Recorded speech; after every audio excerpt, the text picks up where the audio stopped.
Setiap hujan deras turun, selalu ada yang mengetuk salah satu kamar di rumah kos ini. Bukan tukang ojek, bukan tamu, tapi sesuatu yang tak bisa dilihat. Dan jika ketukan itu tak dibukakan, malam itu selalu ada yang hilang tanpa jejak, tanpa suara. Hanya sisa air hujan yang menggenang di depan pintu. Sebelum lanjut ceritanya, jangan lupa untuk subscribe channel Ruang Rahasia, aktifkan loncengnya karena misteri ini baru saja dimulai.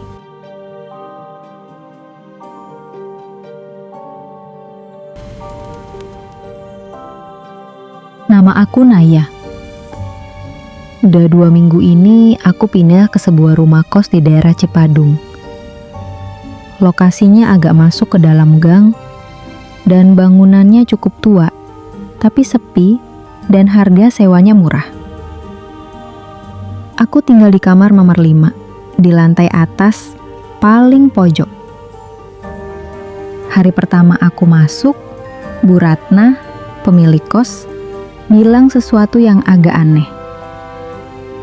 Katanya, kalau hujan deras turun di malam hari, jangan pernah abaikan kalau ada yang mengetuk pintu. Aku sempat tertawa kecil, mengira itu cuma pesan bercanda untuk menakut-nakuti anak baru. Tapi wajah Bu Ratna serius. Matanya bahkan tak berkedip saat mengucapkannya. Kalau dengar ketukan pas hujan besar, bukakan aja. Jangan biarkan dia pergi. Aku cuma mengangguk tanpa banyak bertanya. Tapi ucapan itu terus terngiang sampai malam. Beberapa hari pertama, semuanya berjalan biasa. Penghuni kos ramah-ramah. Ada Mas Riko di kamar 3, Kak Desi di kamar 2, dan 1 kamar kosong di dekat tangga. Mereka sering duduk di teras bareng tiap sore. Sampai suatu malam, hujan besar turun. Langit mendadak hitam. Petir menyambar berulang kali. Angin seperti menghantam genteng. Aku sedang menonton film di laptop saat tiba-tiba terdengar suara ketukan pelan di pintu kamar sebelah. Kamar nomor 4. Top, top, top. Aku menghentikan film. Kupikir itu suara dari lantai bawah. Tapi tidak. Ketukan itu jelas datang dari sebelah. Tok, tok. Suaranya pelan, tapi iramanya aneh. Seperti ada jeda yang disengaja. Aku keluar kamar dan berdiri di depan pintu kamar 4. Lampunya mati. Tak ada suara apapun dari dalam. Tiba-tiba, pintu kamar nomor 4 terbuka sedikit. Tapi, tak ada siapa-siapa di situ. Aku mundur perlahan. Suara hujan semakin keras. Di saat bersamaan, terdengar jeritan samar dari dalam kamar. Aku segera lari kembali ke kamar. Kututup pintu dan kubiarkan lampu menyala sepanjang malam. Jantungku masih berdetak kencang. Besok paginya, penghuni kamar nomor 4 tidak keluar. Pintu kamarnya masih terbuka sedikit. Saat Mas Riko mencoba masuk, ia mendapati kamar itu kosong. Tidak ada tanda-tanda seseorang tinggal di sana. Bahkan, semua barangnya sudah tidak ada. Padahal, semalam aku yakin kamar itu masih ada penghuninya. Aku mendatangi Bu Ratna. Tapi saat aku bertanya tentang penghuni kamar 4, wajah Bu Ratna langsung berubah pucat. Sudah kubilang kan, Jangan abaikan ketukan itu. Aku hanya bisa terdiam. Tenggorokanku tercekat. Hari itu, kamar nomor 4 dikunci dan digembok oleh Bu Ratna. Sejak saat itu, tidak ada yang berani menempatinya lagi. Tapi malam berikutnya, hujan kembali turun. Dan kali ini ketukan itu terdengar di pintu kamarku. Tok, tok.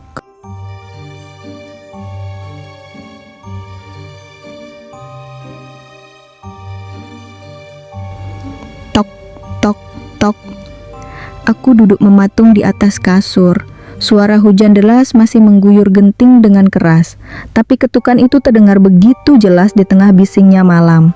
Tidak terburu-buru, tidak pelan juga, tapi cukup untuk membuat bulu kudukku berdiri. Tok, tok. Aku menatap pintu kamarku. Gagang pintunya bergetar ringan, seolah seseorang menyentuhnya dari luar.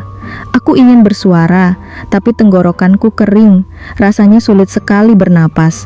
Lama aku terdiam. Aku mencoba mengingat ucapan Bu Ratna, kalau dengar ketukan pas hujan besar, bukakan saja, jangan biarkan dia pergi. Tapi bagaimana kalau yang mengetuk itu bukan orang? Dengan langkah ragu, aku bangkit dari kasur. Kutarik napas panjang, kukumpulkan semua keberanian yang masih tersisa. Langkahku menuju pintu terasa berat. Jantungku berdetak sangat keras, seperti ingin pecah. Tangan kiriku menyentuh gagang pintu. Dingin, seperti es. Aku membukanya perlahan, tapi tidak ada siapa-siapa. Lorong kos gelap, hanya diterangi cahaya lampu dari ujung tangga. Hujan deras mengguyur di luar dan angin membuat jendela lorong berderit pelan. Tapi lorong itu kosong, tidak ada orang, tidak ada jejak basah di lantai. Aku mundur dan menutup pintu kembali. Kupastikan semua terkunci. Kubaringkan diri, mencoba untuk tidur, meskipun suara hujan membuatku sulit memejamkan mata. Tepat pukul 2:07 dini hari, aku terbangun. Ada suara di atas plafon kamarku, seperti sesuatu yang menyeret tubuh. Pelan-pelan, menyusuri loteng di atas. Aku menatap langit-langit. Plafon tua itu terlihat menggembung di satu sudut, seperti ada sesuatu yang menekan dari atas. Aku tidak tidur lagi malam itu. Pagi harinya, aku menemui Mas Riko di depan kos. Wajahnya terlihat lelah. Ada ketukan di kamarku juga tadi malam, katanya lirih. Aku nggak berani buka, tapi tadi pagi ada sesuatu di depan pintu. Aku mengerutkan dahi. Apa? Dengan ragu, Mas Riko membuka tas kecilnya dan mengeluarkan selembar kertas kumal. Kertas itu penuh bercak air dan tanah. Di bagian tengahnya ada tulisan yang nyaris pudar. Terlambat satu ketukan lagi. Aku menatap tulisan itu dengan tubuh gemetar. Saat kami kembali ke dalam kos, kami mendapati kamar nomor 2 terbuka. Kak Desi duduk membelakangi pintu di ujung kasurnya. Rambutnya menutupi wajah. Tubuhnya diam seperti patung. Kami memanggilnya beberapa kali, tapi dia tidak menjawab. Saat Mas Riko mencoba menyentuh bahunya, Kak Desi perlahan menoleh. Matanya kosong, tatapannya gelap, dan dari balik mulutnya keluar suara yang bukan miliknya. Kenapa tidak kau bukakan pintunya?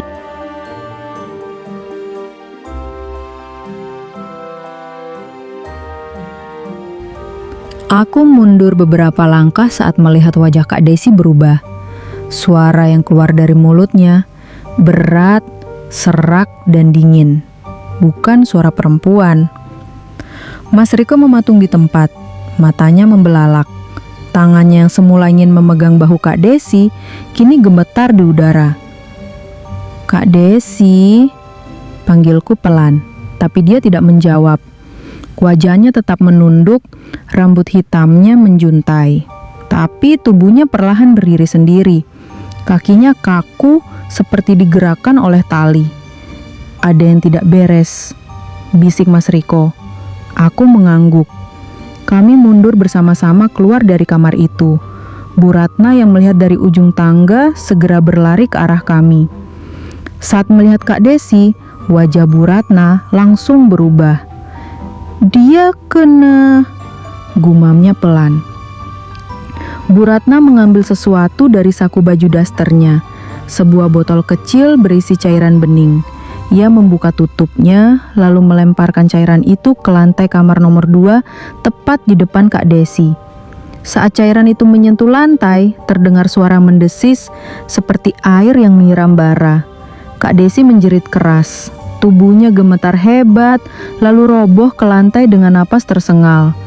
Kami semua terdiam, hanya suara hujan dari luar yang masih terdengar deras. Beberapa jam kemudian, Kak Desi siuman, tapi dia tidak ingat apa-apa. Dia bilang terakhir yang dia ingat hanyalah tidur lebih awal karena kepalanya sakit. Saat kami memberitahunya soal ketukan malam tadi dan bagaimana dia ditemukan pagi ini, dia hanya bisa menangis. Bu Ratna memanggil kami ke ruang tamunya. Di sana ada 2 gelas teh hangat dan sebungkus kue kering di atas meja. Tapi tak ada satupun dari kami yang menyentuhnya. Aku sudah bilang dari awal, kata Bu Ratna sambil menatap kami tajam. Jangan abaikan ketukan itu. Tapi siapa yang mengetuk? Tanya Mas Riko.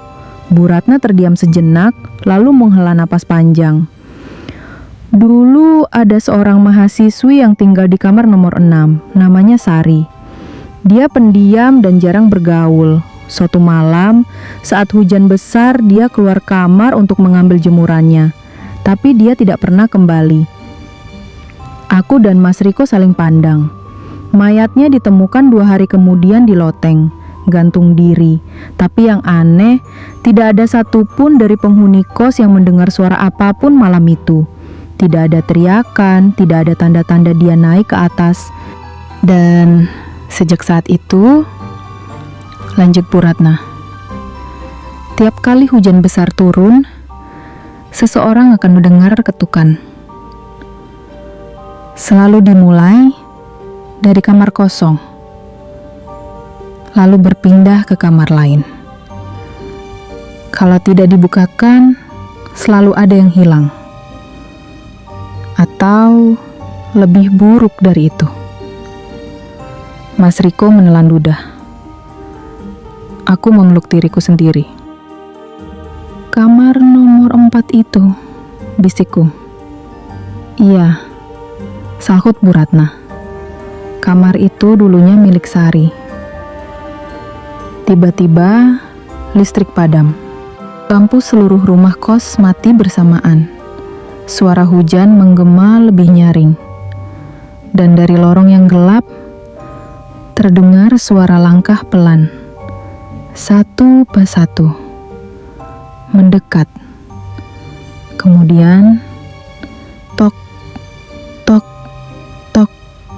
Kali ini, pintu yang diketuk adalah pintu depan rumah kos.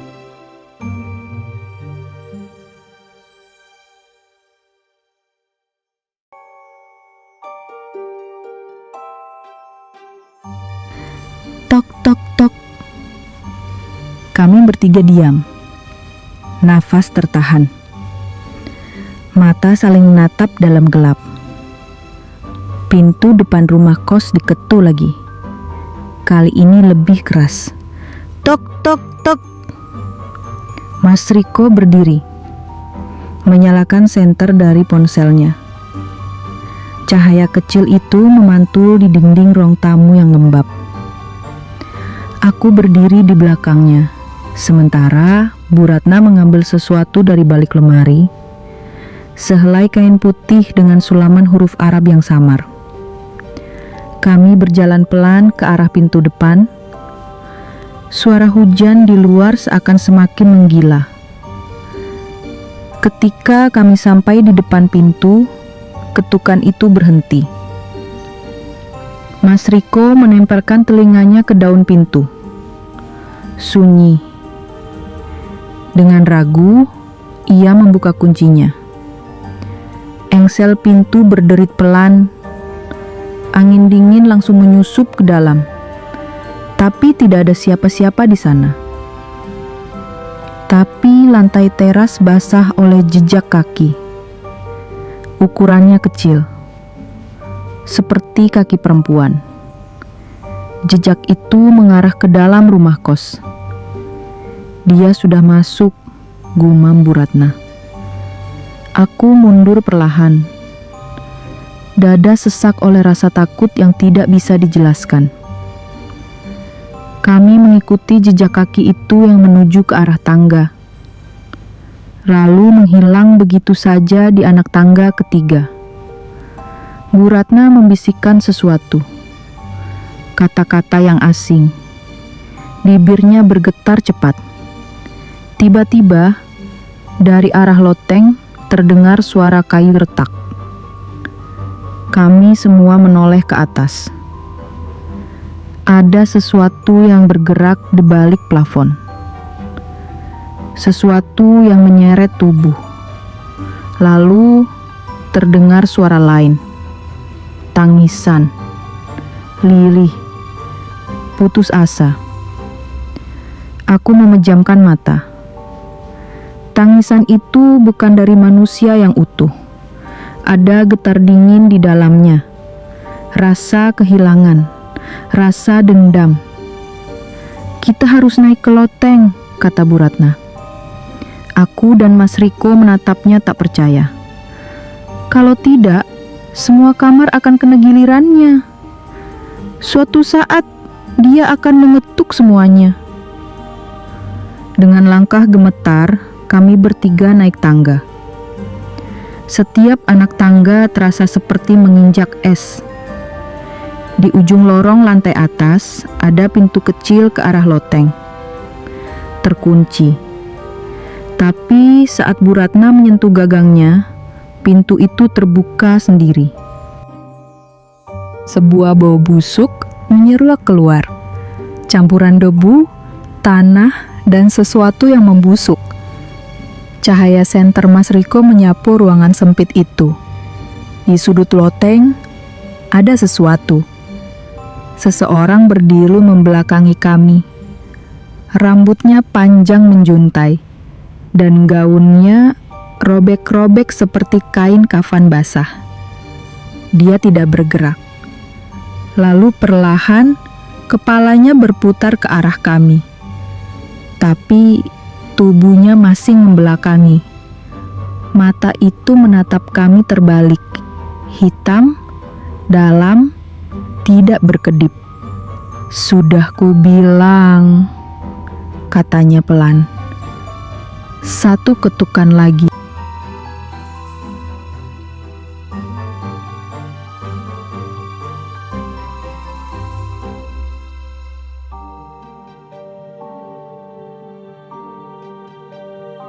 Satu ketukan lagi. Kami membeku. Makhluk itu perempuan dengan kepala terpelintir dan mata hitam dalam masih berdiri mematung menatap kami dari balik rambut kusut yang menutupi sebagian wajahnya. Tapi yang paling membuat tubuhku lumpuh adalah senyuman di bibirnya, pelan, penuh luka. Bu Ratna maju satu langkah, suaranya bergetar tapi tegas. Sari, kalau memang itu kau, kita bisa bantu. Kembalilah ke tempatmu. Makhluk itu tertawa, suaranya pecah. Gema tawa itu memantul di dinding loteng seperti ada banyak suara lain ikut tertawa bersamanya. 5 pintu sudah diketuk. Suaranya bergema di dalam kepala kami. Yang keenam akan kubuka sendiri. Bu Ratna mengangkat kain putih bertuliskan doa yang tadi dibawanya. Ia membacakan sesuatu, tapi tiba-tiba makhluk itu bergerak cepat. Sangat cepat dia melompat dari sudut ruangan dan menghantam tubuh Bu Ratna hingga terlempar ke dinding. Kain putih itu terbakar begitu saja di udara. Dalam sekejap, Api hilang tanpa sisa. Mas Riko menarik lenganku. Kita harus turun sekarang. Aku menoleh ke arah Bu Ratna. Ia masih sadar, tapi darah mengalir dari pelipisnya. Wajahnya tetap keras. Dengan satu tangan, ia memberi isyarat agar kami lari. Kami berlari turun tangga. Di belakang kami terdengar suara langkah.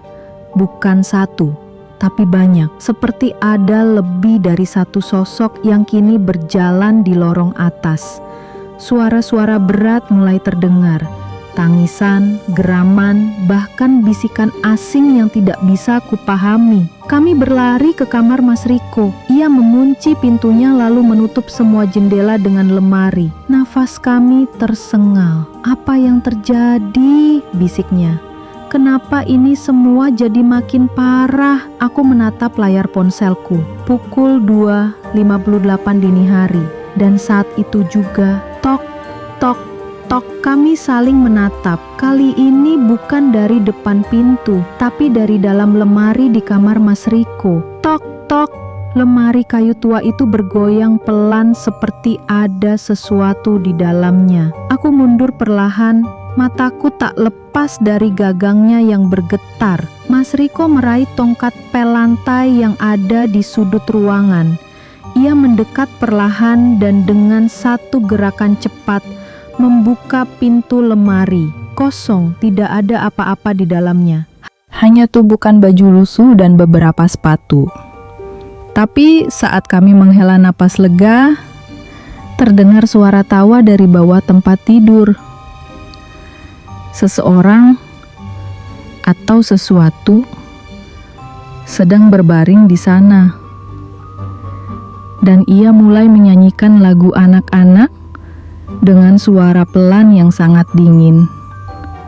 Langit mendung, hujan datang, satu ketukan, pintu terbuka. Mas Riko merunduk pelan dan menyorotkan cahaya ke kolong tempat tidur. Ia menjerit, dan seketika lampu kamar menyala sendiri. Tapi di balik cahaya itu, ada sesuatu yang muncul dari cermin kamar. Sesuatu yang tidak boleh kami lihat terlalu lama.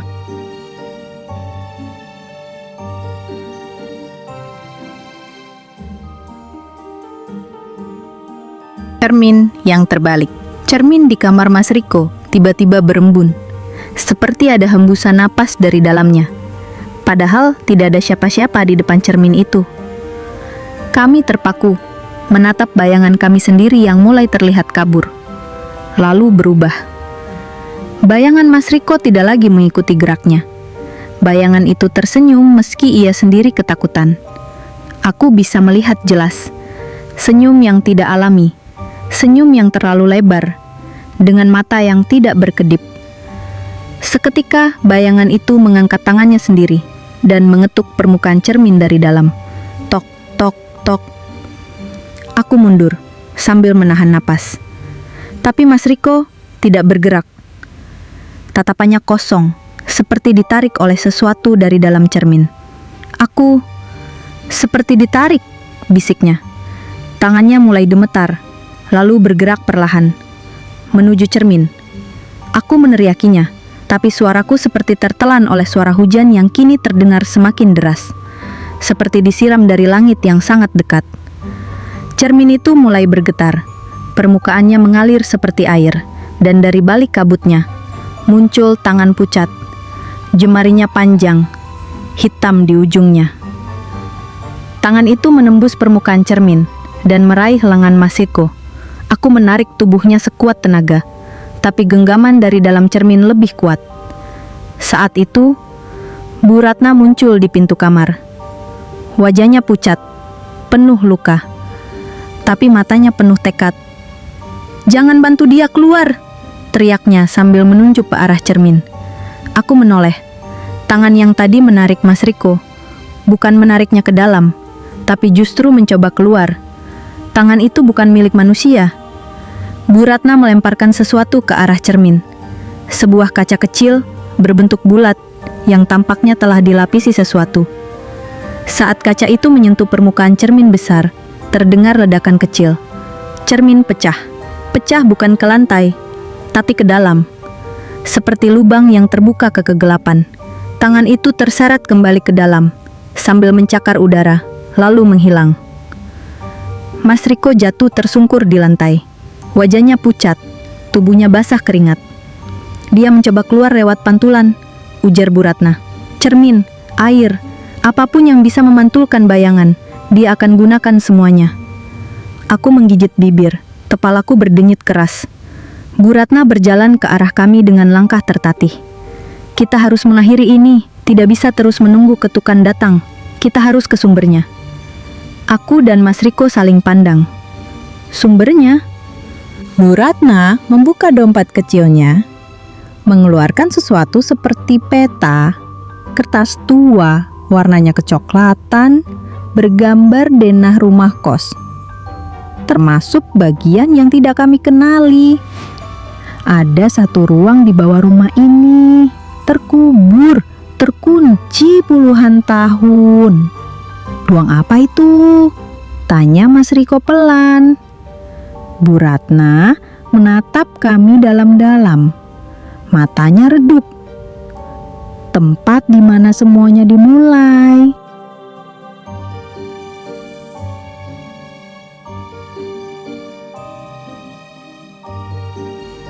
Kami mengikuti Bu Ratna menuju dapur belakang rumah kos. Ruangan itu gelap dan lembab, dengan bau tanah basah yang menyusup dari lantai. Ia menghentikan langkahnya di depan sebuah lemari tua yang menempel ke dinding.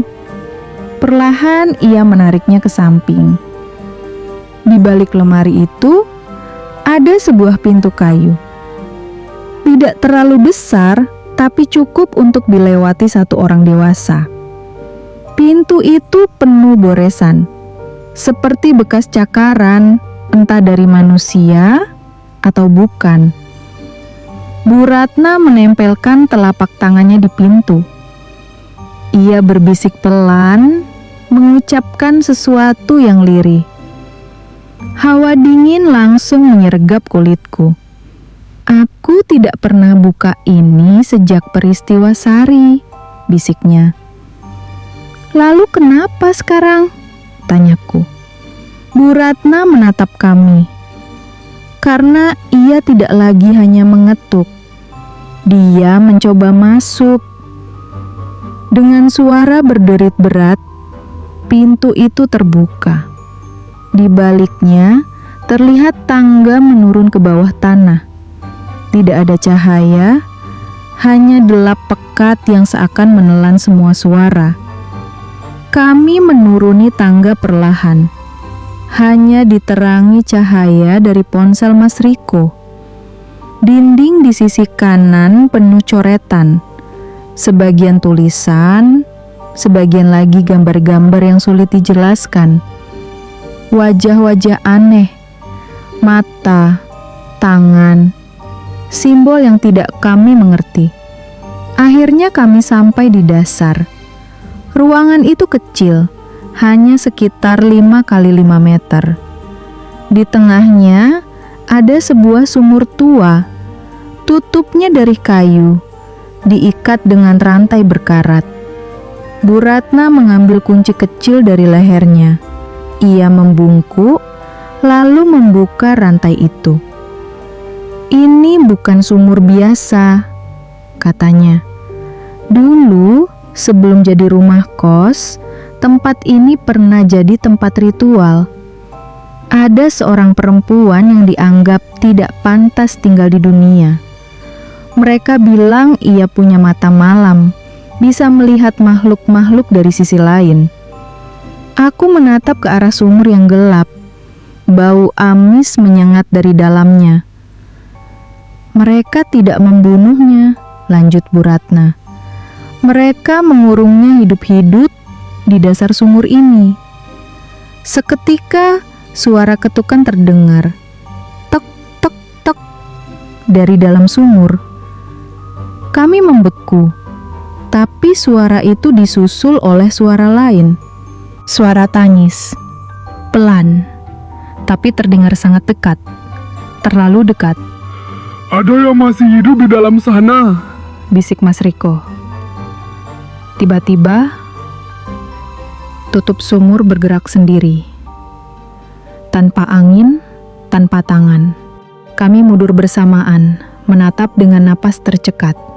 Dari celah tutup sumur, muncul seutas rambut panjang berwarna hitam. Lalu sebuah tangan pucat merayap keluar. Jemarinya seperti tulang, dengan kuku hitam panjang dan bengkok. Bu Ratna mengambil segenggam garam dari kantongnya. Ia berlari dan menaburkannya ke sekeliling sumur, sambil membaca doa dengan cepat. Tapi tangan itu tetap keluar. Perlahan, seakan tak terpengaruh. Lalu, wajah itu muncul. Separuh wajah perempuan, separuh lainnya hancur seperti daging busuk. Tapi kedua matanya hidup, menatap kami dengan marah dan haus. Dia tidak pernah mati, gumam Bu Ratna. Sosok itu mendesis dan lantai tempat kami berdiri mulai bergetar. Dinding bergetar dan suara dari atas. Bunyi pintu-pintu kamar yang diketuk keras secara bersamaan, menggema ke bawah tanah. Tok, tok, tok, serentak, semua kamar. Lalu, tiba-tiba, suara itu berhenti, dan makhluk dari dalam sumur membuka mulutnya perlahan untuk mengucapkan nama. Satu nama di antara kami.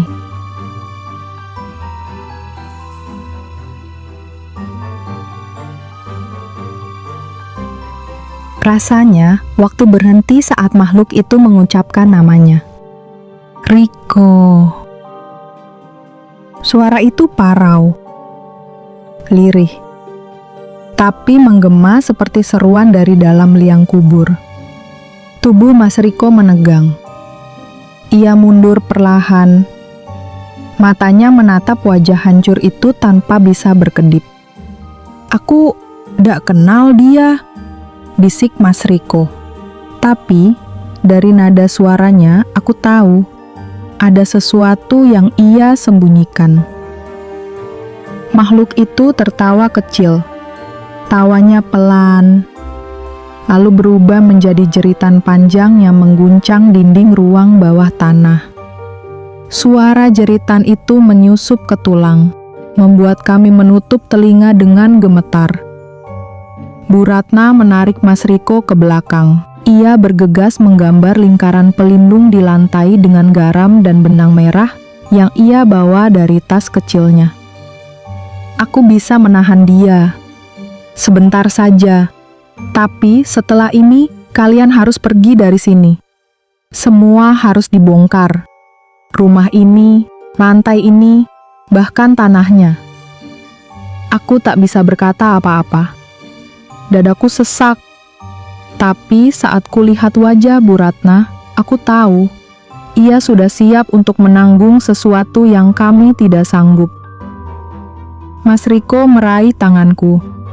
Tapi sebelum kami sempat lari, makhluk dari dalam sumur itu melompat, bukan ke arah kami, tapi ke arah Bu Ratna.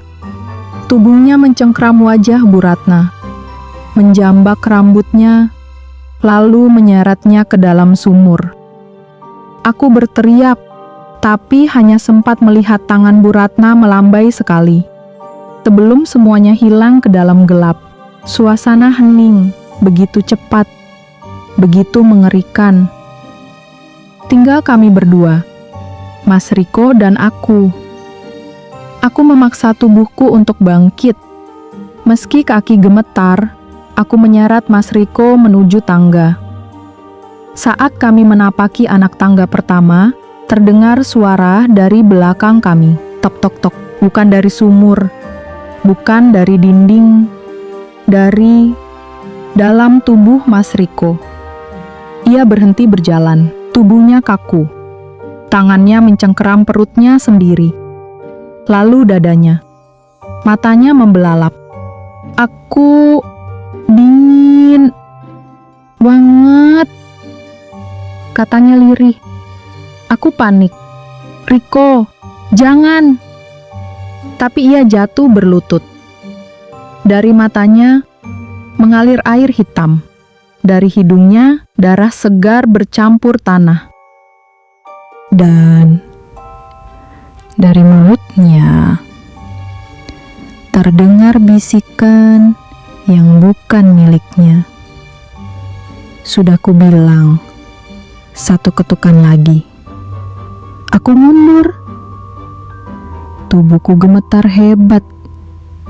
Mas Riko mendongak, menatapku dengan mata yang sudah bukan miliknya lagi. Aku ingat dia sekarang. Sari, dia pacarku dulu. Aku tinggalin dia di sini, di rumah ini. Aku pikir dia sudah pergi. Suaranya berubah, seperti dua suara bersamaan. Tapi ternyata dia menunggu di bawah. Dan sekarang dia ada di dalam aku. Aku menjerit, lalu lari naik ke atas tanpa menoleh lagi.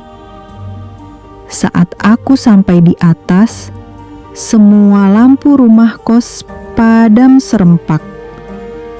Dari tiap kamar terdengar suara tok, tok, tok. Dari kamar kosong, dari kamar mandi, dari dinding belakang lemari.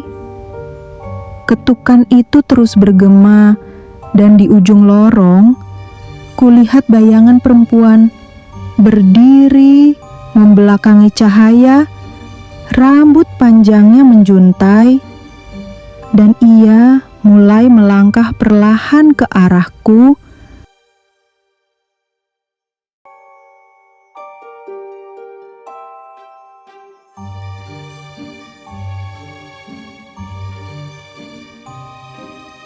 Langkah perempuan itu berat, lambat, seperti tidak berpijak di lantai. Tapi setiap jejaknya meninggalkan bekas basah seperti genangan hujan yang merembes dari kakinya. Aku mundur, napasku memburu. Di belakangku hanya ada satu jalan, pintu keluar kos yang terkunci. Di depanku, makhluk itu terus mendekat. Aku tahu, itu bukan lagi manusia. Wajahnya separuh hancur, kulitnya pucat, menggantung seperti kain basah. Rambutnya hitam kusut, menempel di wajahnya yang basah kuyup. Dan dari tubuhnya, terdengar suara air menetes, seolah ia terus dibanjiri hujan yang tak pernah berhenti. Aku mencoba membuka pintu keluar, tapi pintu itu terkunci rapat. Dari balik ruang tamu, terdengar suara langkah kaki yang familiar. Mas Riko. Tapi saat kulihat ke arah datangnya suara, itu bukan lagi Mas Riko. Wajahnya kosong, matanya menatap lurus tanpa ekspresi. Dari dalam matanya mengalir air pekat, hitam menetes ke lantai. Di tangannya ada sesuatu, kunci tua berkarat. Ia melemparnya ke arahku tanpa berkata apapun. Tanganku gemetar saat menangkapnya, tapi mataku tak lepas dari wajahnya. Mas Riko berdiri diam, dan dari belakangnya, sosok perempuan itu kini berdiri di ambang cahaya. Dua bayangan, satu roh. Aku berbalik, mencoba memasukkan kunci ke lubang pintu, tapi kunci itu tidak cocok. Tiba-tiba, terdengar suara jeritan panjang dari loteng, diikuti suara barang-barang jatuh dan ketukan serempak dari segala arah. Tok tok tok dari dinding, dari langit-langit, dari bawah lantai. Rumah ini seperti bernapas, seperti hidup. Dan yang menghidupinya bukan lagi manusia. Aku berlari ke arah tangga menuju lantai 2. Satu-satunya tempat yang belum kuhampiri sejak semua ini dimulai. Lorong kamar-kamar tampak lebih gelap. Tapi dari salah satu kamar di ujung, samar-samar terdengar suara musik anak-anak. Lembut, pelan. Aku membuka pintu itu perlahan. Di dalamnya kosong. Tidak ada siapapun. Tapi di tengah ruangan ada kasur kecil dan di atasnya boneka. Boneka kain yang kuyuk duduk menghadap tembok. Di punggung boneka itu tertulis dengan jahitan kasar, "Tunggu saat hujan." Aku memutar tubuh ingin keluar, tapi pintu kamar tertutup sendiri, dan saat aku mencoba membukanya, tok-tok dari belakangku. Aku menoleh, boneka itu sudah tidak ada di atas kasur.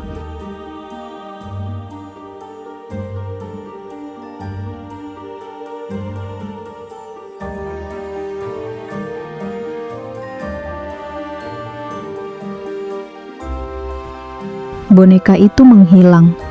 Aku memandang ke sekeliling kamar, sunyi. Tapi suara detak jam mainan di pojok ruangan tetap berdetak, lambat, menyiksa, seperti menghitung mundur sesuatu yang tak terlihat. Langkah kakiku perlahan mundur menuju pintu, tapi saat aku hendak meraih gagangnya, terdengar bunyi dari kolong tempat tidur. Desekan kain, lalu terdengar napas. Pelan, berat, seakan seseorang mencoba menahan suara, tapi paru-parunya bocor. Aku membungkuk, mencoba mengintip. Gelap, tapi ada sesuatu di sana. Sepasang mata menatap balik ke arahku, tanpa kelopak, tanpa kedipan. Lalu dari balik gelap itu, boneka kain tadi dilemparkan keluar, mendarat di depanku dan bergerak sendiri. Aku membeku. Boneka itu duduk, lalu mulai menjulurkan tangan kecilnya. Di pergelangan tangan boneka ada kunci. Kunci lain, berbeda dari yang dilempar Mas Riko sebelumnya. Kunci ini berwarna merah karat, seperti telah digunakan ribuan kali untuk membuka sesuatu yang tidak boleh dibuka. Tiba-tiba tembok kamar bergetar. Tulisan-tulisan muncul sendiri di dinding. Tulisan tangan, coretan, buka pintu terakhir, bebaskan. Atau semua akan jadi milik hujan. Langit di luar menggelap seketika. Petir menyambar sangat dekat, listrik padam. Hanya cahaya kilat sesekali yang menerangi kamar. Lalu ketukan terdengar lagi. Tok, tok, tok.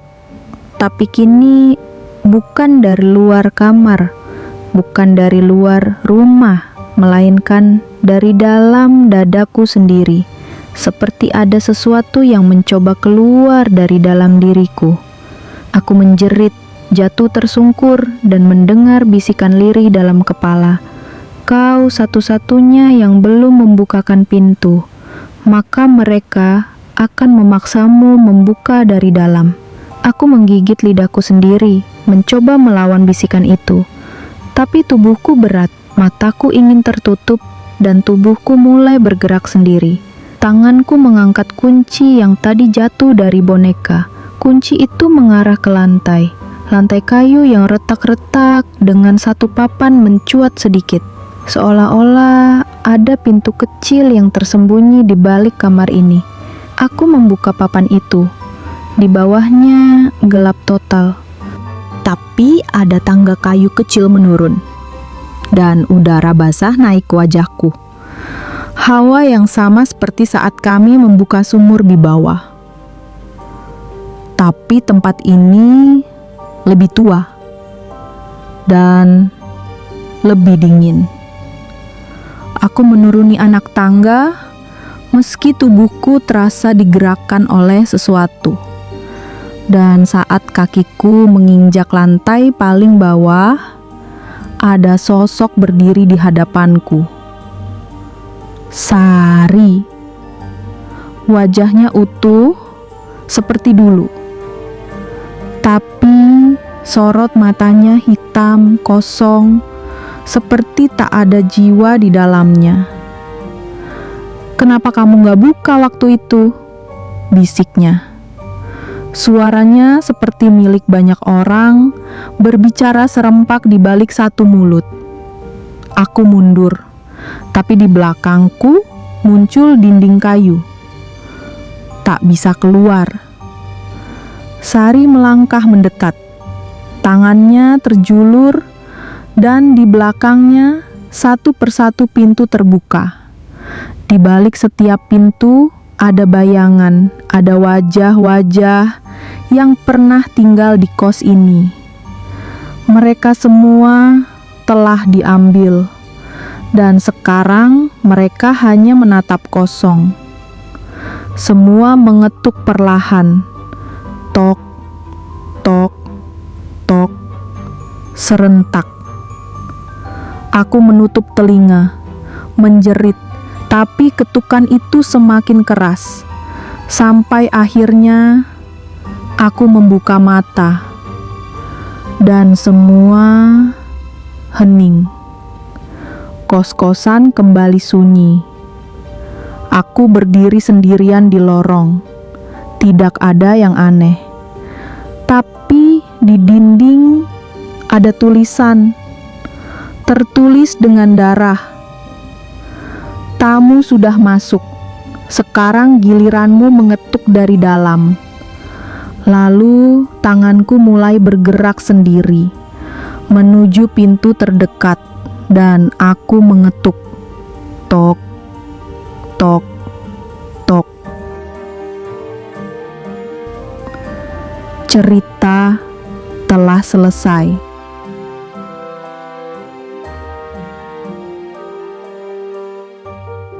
Dari kisah ini, kita belajar bahwa tidak semua pintu harus dibuka, dan tidak semua ketukan layak dijawab. Kadang yang datang di tengah hujan bukan ingin masuk, tapi ingin mengajak kita ikut ke tempat di mana suara tak lagi bisa kembali. Terima kasih sudah menonton cerita ini. Jika kamu suka dengan misteri seperti ini, jangan lupa subscribe, like, dan bagikan cerita ini ke temanmu. Sampai jumpa di kisah rahasia berikutnya, hanya di Ruang Rahasia.